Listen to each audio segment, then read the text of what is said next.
నమస్తే మిత్రులారా. నిజానికి ముఖ్యమంత్రి రేవంత్ రెడ్డి గారు ఈ కల్వకుంట్ల కవిత గారిని ఆవిడ ప్రెస్ మీట్ పెట్టడం వెనకాల ఉన్నది ముఖ్యమంత్రి రేవంత్ రెడ్డి గారే అని తన నోటి ద్వారా తానే చెప్పడం జరిగింది. మన దగ్గర కూడా కొన్ని ప్రూఫ్స్ ఉన్నాయి. ముఖ్యమంత్రి రేవంత్ రెడ్డి గారి యొక్క బామ్మర్దితోటి కల్వకుంట్ల కవిత గారు వాళ్ళతోటి వ్యాపారాలు కూడా చేస్తున్నట్టుగా మన దగ్గర కొన్ని ఎవిడెన్స్ కూడా ఉన్నాయి. అయితే ఈ టైంలో పార్టీ కష్టాల్లో ఉన్న టైంలో నిజానికి బీఆర్ఎస్ పార్టీని ఖతం చేయాలని ఒకవైపు నుంచి బీజేపీ పార్టీ, టీడీపీ పార్టీ, ఈ కాంగ్రెస్ పార్టీ ఎప్పుడెప్పుడు బీఆర్ఎస్ పార్టీని తెలంగాణ రాష్ట్రంలో ఖతం చేయాలి, ఏ తీరుగా కేసీఆర్ని జైల్లోకి పంపాలి, కేటీఆర్ని హరీష్ రావుని అరెస్ట్ చేయించి ప్రజాక్షేత్రంలోనే ఈ పార్టీని బొందబెట్టాలని ఏ విధంగా వాళ్ళు కుట్రలు వేస్తూ ఉన్నారో మనం చూస్తూ ఉన్నాం. తెలంగాణ రాష్ట్రంలో మార్పు కావాలని ముఖ్యమంత్రి రేవంత్ రెడ్డి గారికి ప్రజలందరూ 4.5 కోట్ల ప్రజలు ఆశీర్వదించి ఓటేస్తే ఈరోజు తెలంగాణలో ముఖ్యమంత్రి రేవంత్ రెడ్డి ఆ యొక్క పార్టీని ఖతం చేసే ప్రయత్నంలోనే ఉన్నాడు. ఆ కల్వకుంట్ల ఫ్యామిలీ కుటుంబంలో ఏ విధంగా చిచ్చులు పెట్టాలి, ఏ విధంగా నిప్పులు జరగాలి అనుకుంటూ ఆయన ప్రయత్నం చేస్తూనే ఉన్నాడు. ముఖ్యమంత్రి రేవంత్ రెడ్డి ఆ యొక్క చంద్రబాబు నాయుడు గారి యొక్క ఏజెంట్గా, నరేంద్ర మోడీ గారి యొక్క ఏజెంట్గా, బీజేపీ పార్టీ యొక్క ఏజెంట్గా పనిచేస్తూ ఉన్నాడు. అంటే ఒక బొమ్మ లెక్క పనిచేస్తూ ఉన్నాడు.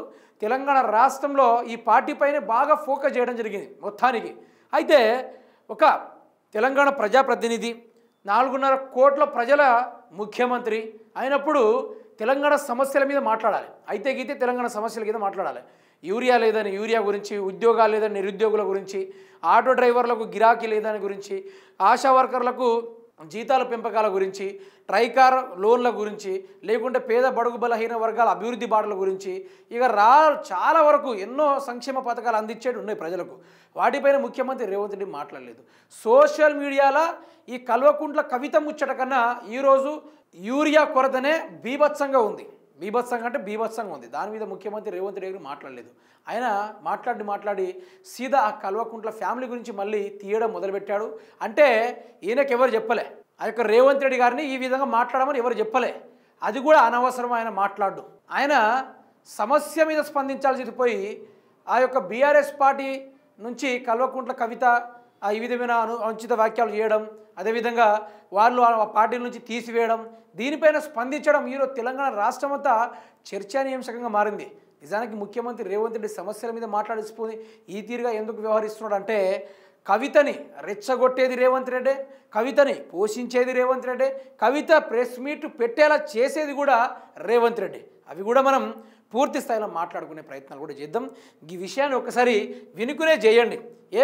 నా ఇంట్లో కష్టం లేదా, మీ ఇంట్లో కష్టం లేదా, యూరియా తిప్పలు ఏ విధంగా ఉంది, తెలంగాణ రాష్ట్ర అన్నదాతల పరిస్థితి ఏ విధంగా ఉందో ఈరోజు అందరికీ తెలుసు. కానీ ఇక్కడ ఆ విషయాన్ని మాట్లాడకుండా కవిత వెనకాల నేనే ఉన్నట్టుగా ఆయన మాట్లాడాడు. ఒక్కసారి చూడండి ఇచ్చడం.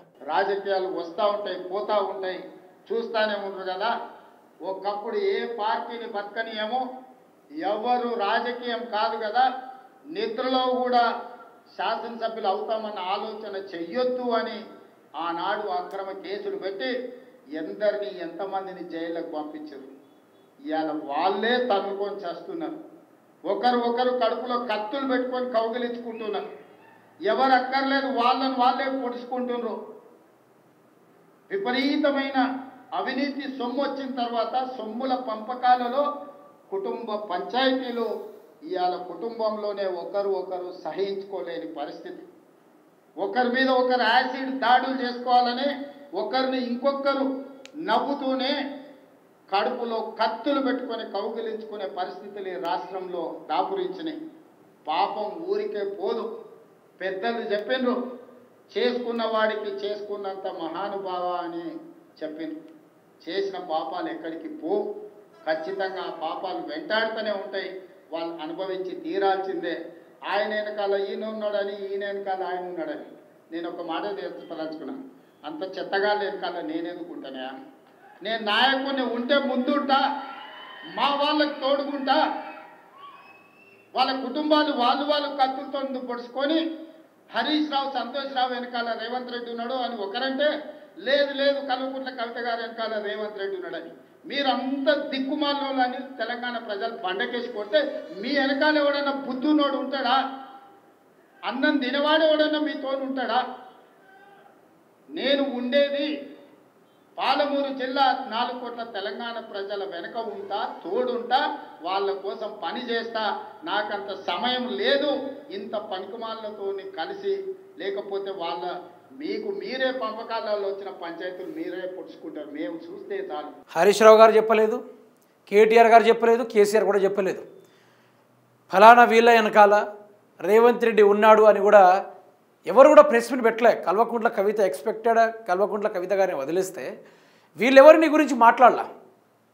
కానీ వాళ్ళు ఎవ్వరు తీయకముందే నీకే ఎందుకు కడుపు నొప్పి, ఎందుకు టక్కున బయటపడ్డావు, ఏం అవసరం వచ్చింది అంతగానం, 4.5 కోట్ల ప్రజల వెనకాల ఉంటా, ఆ దిక్కుమాలిన వల్ల వెనకనే అంటే అసలే ఉండనంటే, అసలు పాత్రధారి, సూత్రధారి, పోషించేవాడు అంతా నువ్వే అని ఈరోజు అందరికీ తెలుసు. ఇక్కడ నీ మాటల్లోనే క్లారిటీగా అర్థమైంది. ఎందుకంటే నీ గురించి బీఆర్ఎస్ పార్టీ వాళ్ళు ఎవరు కూడా ఒక్క ముక్క కూడా తీయాల, బీఆర్ఎస్ పార్టీ వాళ్ళు ఎవరు కూడా తీయాల. ఈరోజు మేధావులు ఒకటే చెప్పిర్రు, కల్వకుంట్ల కవిత వెళ్ళిపోయింది, దాని వెనకాల ప్రధాన సూత్రధారి ఎవరైనా ఉన్నారా అంటే అది రేవంత్ రెడ్డి. ప్రెస్ మీట్ పెట్టడానికి గల కారణం అది ఉన్నదంటే అది రేవంత్ రెడ్డి అని తెలంగాణ సమాజానికి మొత్తం తెలుసు. ఏనాడు కూడా వాళ్ళిద్దరూ హరీష్ రావు గారిని, కేటీఆర్ గారిని ప్రెస్ మీట్ పెట్టి మా చెల్లె వెనకాల రేవంత్ రెడ్డి ఉన్నాడు, మమ్మల్ని ఈ విధంగా ఇది చేస్తున్నావు అనుకుంటూ వాళ్ళు ఏదో చెప్పలే. ఇక్కడ నువ్వు అసలు ఓపెన్ టప్గా బయట కక్కేసినావు. ఆ కొడంగల్ లిఫ్ట్ ఇరిగేషన్ దగ్గర చిన్నపాటి మీటింగ్ పెట్టిన ముఖ్యమంత్రి రేవంత్ రెడ్డి ఆడ తిప్పి కొడితే 100 మంది కూడా రాలే.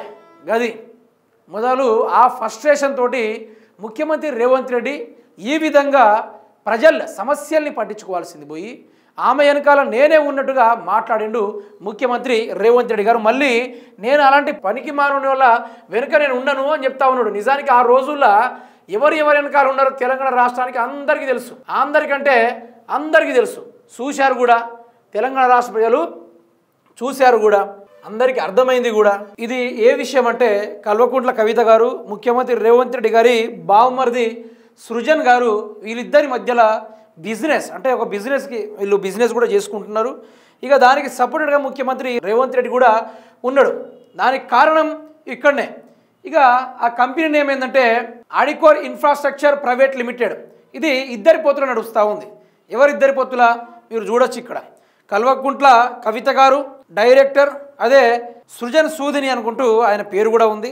వీరిద్దరూ పొత్తుల ఈ కంపెనీ నడుస్తూ ఉంది. దీనికి ప్రధానంగా ముందుండి నిలబడేది రేవంత్ రెడ్డి గారు. అంటే కేసీఆర్ గారు బీఆర్ఎస్ పార్టీ ఏమనుకున్నది, తెలంగాణ రాష్ట్రానికి ద్రోహం చేసిన ఇదే కాంగ్రెస్ పార్టీ, ఇది టీడీపీ పార్టీ ఏకమవుతూ ఉంది. తెలంగాణ రాష్ట్ర ప్రయోజనాల మీద దెబ్బ తీసుకుంటూ తెలంగాణ వ్యవస్థని, ఆదాయాన్ని దోచుకుంటున్న ఈ కాంగ్రెస్ పార్టీ మనకు శత్రువే అనుకుంటూ బీఆర్ఎస్ పార్టీ ఎప్పటికీ భావించినప్పటికీ ఆ శత్రువులతోటే పోయి చేతులు కలిపి ఈరోజు బీఆర్ఎస్ పార్టీ పైన నిందా ఆరోపణలు చేస్తున్నందుకు బిడ్డ అయినా సరే ఎవరైనా సరే అని కేసీఆర్ గారు తన సంచలనమైన నిర్ణయంతో ఆవిడ గారిని పార్టీ నుంచి తీసివేయడం జరిగింది. అయినా కూడా ఆవిడ నా పార్టీ నుంచి తీసినా పర్వాలేదు, నానా నువ్వు జాగ్రత్తగా ఉండు, తమ్ముడు అన్న నువ్వు జాగ్రత్త ఉండు, హరీష్ రావు అట్లా ఇట్లా అనుకుంటూ ఆవిడ గారు మాట్లాడుతూ ఉన్నారు. ఇంకా రోజుకు 2 సార్లు ప్రెస్ మీట్లు కూడా ప్లాన్ ఉందట కవిత గారితోటి. అయితే బీఆర్ఎస్ పార్టీ మీదనే వీళ్ళు రాళ్ళు చెరిగేటట్టు, బీఆర్ఎస్ పార్టీ మీదనే రాళ్ళు దువ్వేటట్టుగా వీళ్ళు ప్రయత్నం చేస్తూ ఉన్నారు.